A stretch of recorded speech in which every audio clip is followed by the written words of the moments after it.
వడ్డాది సామంతరాజ్యంలో వర్తకమును వైశ్యులు మాత్రమే చేస్తుండేవాళ్ళు.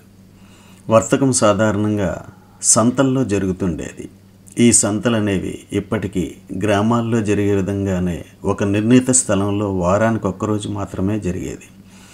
ఈ సంతలకు ప్రజలు వివిధ ప్రదేశాల నుండి వచ్చి అమ్మటం కొనటం చేసేవారు. ఈ కాలంలో వస్తు మార్పిడి ఎక్కువగా జరిగేదని తెలుస్తున్నది. ఊరి పొరిమేర యందు మాంసము చేపలు విక్రయించేవారు. వడ్డాది యందు స్థానికంగా అంగళ్ళు ఉండేటివి. వీటి యందు వివిధ వస్తువులు అమ్మేవారు. వర్తక వ్యాపారంలో అభివృద్ధి చెందవలనన్నా ముందుగా రవాణా సౌకర్యాలు అభివృద్ధి చెందాలి. ఆనాడు రవాణా కొరకు ఎడ్ల బండ్లు, కంచరగాడిదలు, ఒంటెలను వినియోగించేవారు. అలాగే మనుష్యులు కూడా కావడిలోన తలపైన వస్తువులను మోస్తూ రవాణా చేసేవారు. వడ్డాది మత్స్యరాజులు దిమిల్ నుండి సరుకులను నౌకల ద్వారా ఎగుమతి దిగుమతి చేసుకునేవాళ్ళు.